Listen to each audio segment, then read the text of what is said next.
Some historical characters were Lieutenant General Sir Ralph Abercrombie, Field Marshal Don Ramon de Castro y Guidere, Sergeant Francisco Diaz, Martin Pina, Admiral Henry Harvey. The reason for the attack was that Spain aligned itself with France by signing the Second Treaty of San Ildefonso in 1796.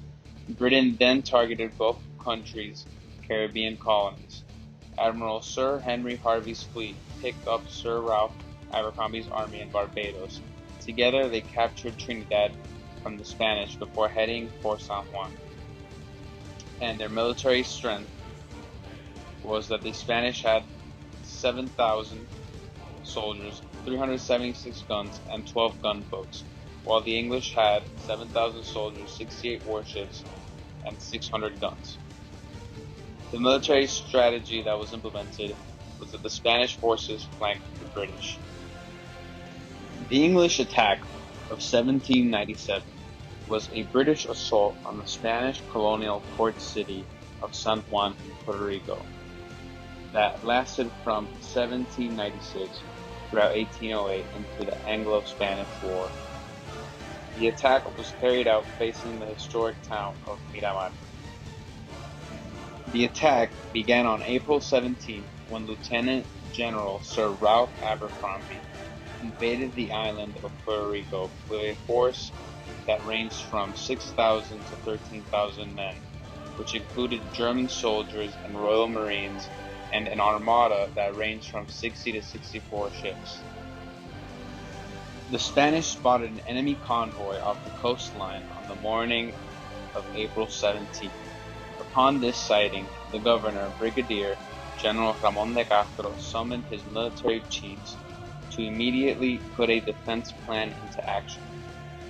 Along strategic points throughout the coastline, garrison troops were placed into position. While attempting to maneuver ships into the inlet, the British fleet encountered a problem. There was an underwater reef that was very narrow, so that only frigates and smaller transport ships could enter. The British placed 2 frigates at the opening of the port to deny entrance to any other ships. On April 18th, anchored British ships began bombarding points where the Spanish had taken defensive positions to protect the beach. After some minor battles, the British sent a ship flying diplomatic colors to the entrance of the port and was met by an aide-de-camp who was given a message for the commanding officer of the city. In the message, they demanded the immediate surrender of Spanish forces. The British ship did not wait for a response, and in some confusion later in the night, a Spanish ship carrying a reply message came under fire. Controlling the port became a chess match as the Spanish fleet mimicked every move by the British Armada. The British were able to land many small groups of soldiers along the beach, some of which were German soldiers, who were fighting alongside the British. During the day on April 19th, 2 German soldiers were captured. One of those soldiers had in his possession a handwritten letter containing a name of a city resident. The Spanish, fearing a traitor in their ranks, had this man arrested. The order was given on Friday, April 21st, by the Spanish to destroy the San Antonio Bridge to eliminate an opportunity of the British forces to take cover and advance their position. Saturday, April 22, the Spanish began taking up defensive positions after noticing large regiments of British flying their colors just out of range of the cannons. Trenches were dug and spiked boards were emplaced to slow the impending attack. On Monday, April 24, Militia Sergeant Francisco Diaz was chosen to lead a party of 70 men to attack a British position. They met approximately 300 British soldiers who they were able to force to retreat despite their superior number. The raiding party found a cannon battery and captured 14 prisoners. The British then staged a counterattack and the Spanish raiding party was forced to flee. Fierce fighting continued for the next 5 days. Both sides suffered heavy losses. On Sunday, April 30, British seized their attack and began the retreat from San Juan. Throughout the siege, the civilian population held a very large role in making sure the British did not take the city.